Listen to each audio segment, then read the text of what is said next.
Welcome back. We got a knife here. This one I'm gonna have to, guess I can at least cut it open on camera, but then I'm gonna have to unbox off camera because it is from an actual shop and it has my info on it. And there we go. Let's get into it.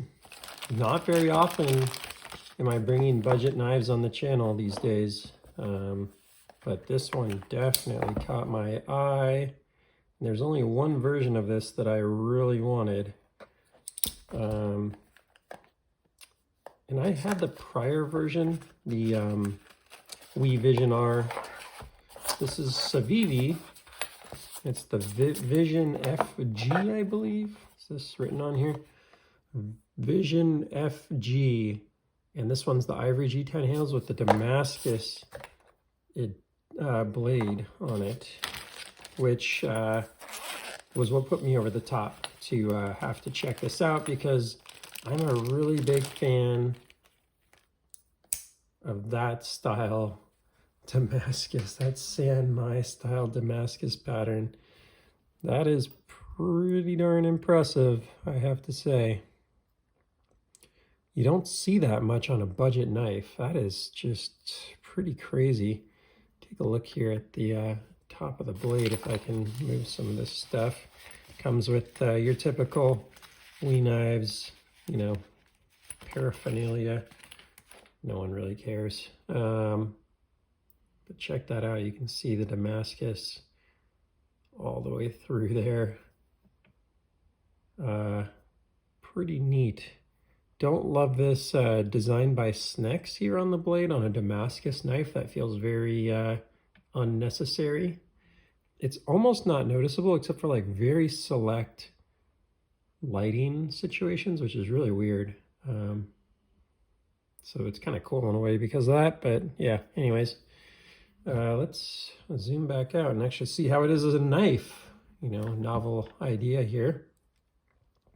One of the things I didn't love about the Vision R was the lock could kind of like be yanked out. It seems like they've addressed this on this one from the reviews that I've seen.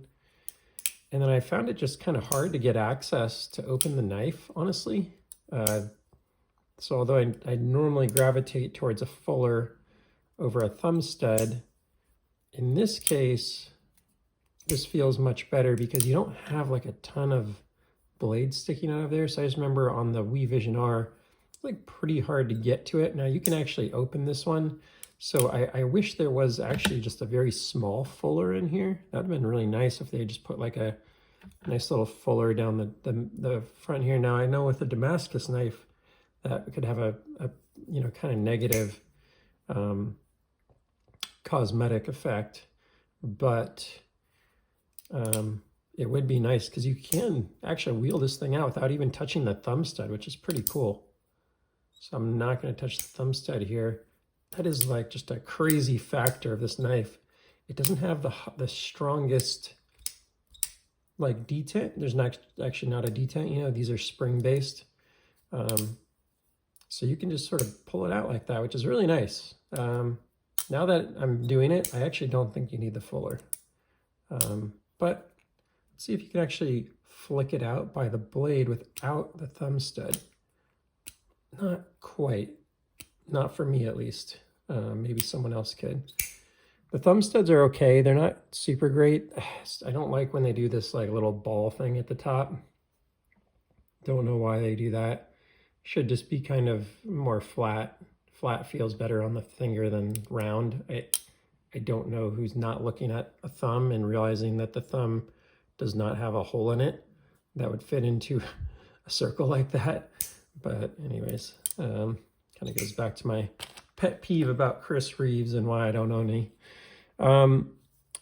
The one thing I will say that I'm immediately dislike is this, the pocket clip on the Vision R was like up here, and it was kind of weird in a way, but this one's worse. And that bill on there is one of the most hot spotty pocket clips I've felt in a while.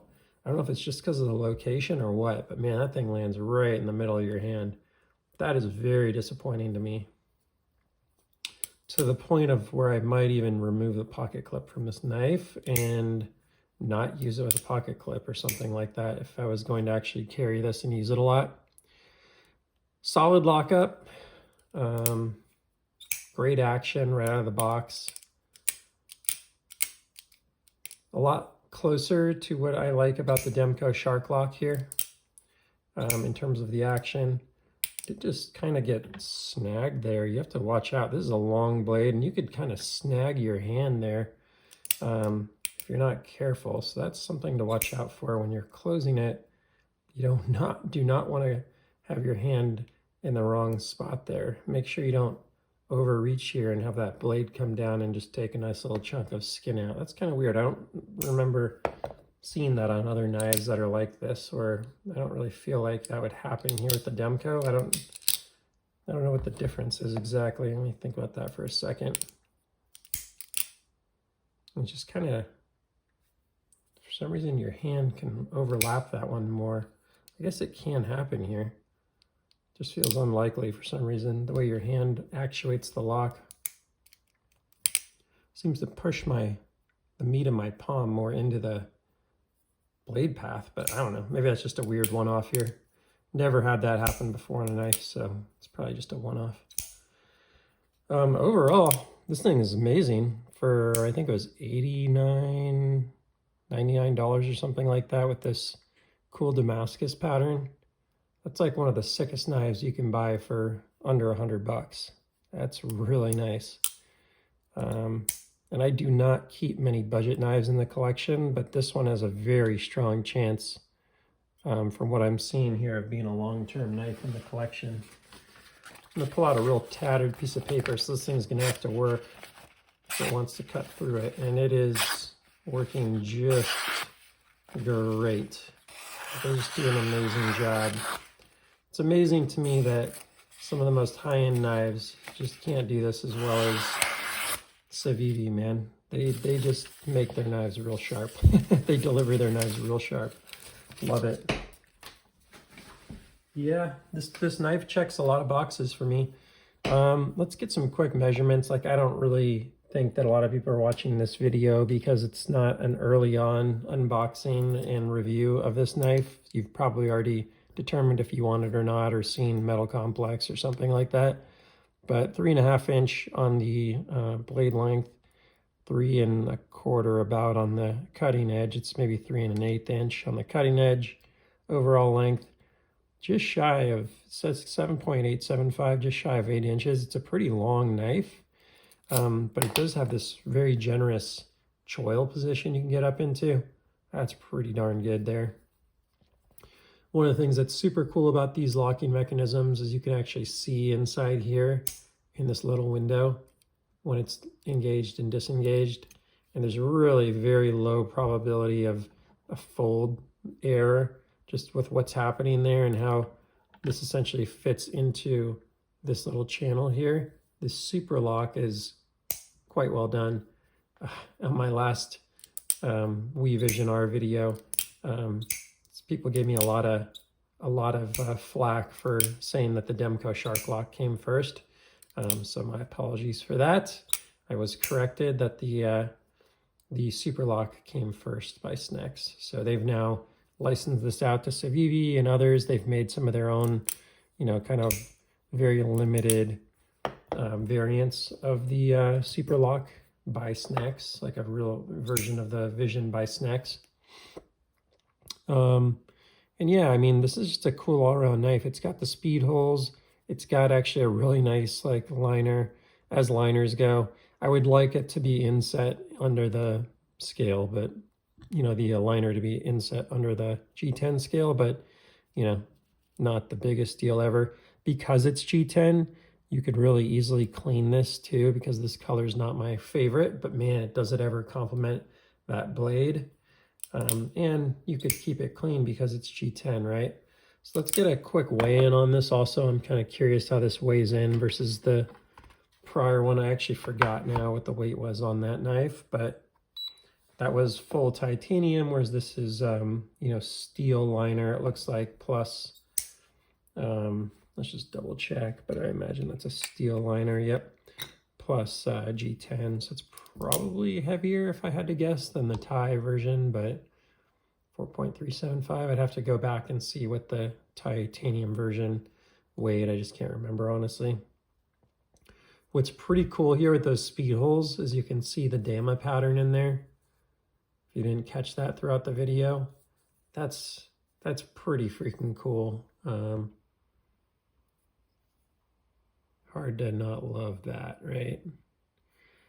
I really wish Civivi would find something more subtle for their logo, like a blacked out version on this. Feels like the right play. Having your big C logo on there when it's not exactly the most premium brand ever. Not my favorite element here. So a little bit of logo challenges here with the Snex and the Civivi, but you know, overall, again, for the money that you're paying, pretty awesome. I still don't really get the whole logo thing. It's like, no, are you really advertising? I mean, I guess if people are taking pictures of the knife, that's how you're getting the advertising or whatever. But anyways, yeah, pretty nice. I mean, it's a little bit hefty. This is a full-size knife.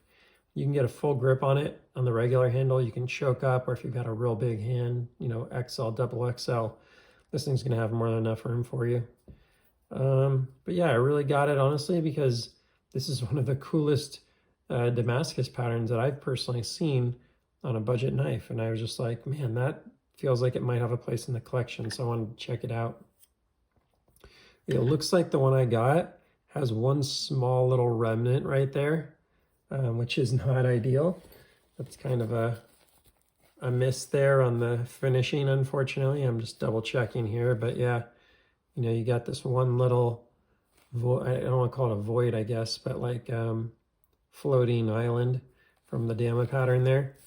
So that's a little bit of a bummer here on the clip side, but the other side looks quite good on the show side. So I do see like a little oil slick looking there. I'm assuming that's from oiling on the blade or something, but I'll try and clean that off and just get a sense of what that is.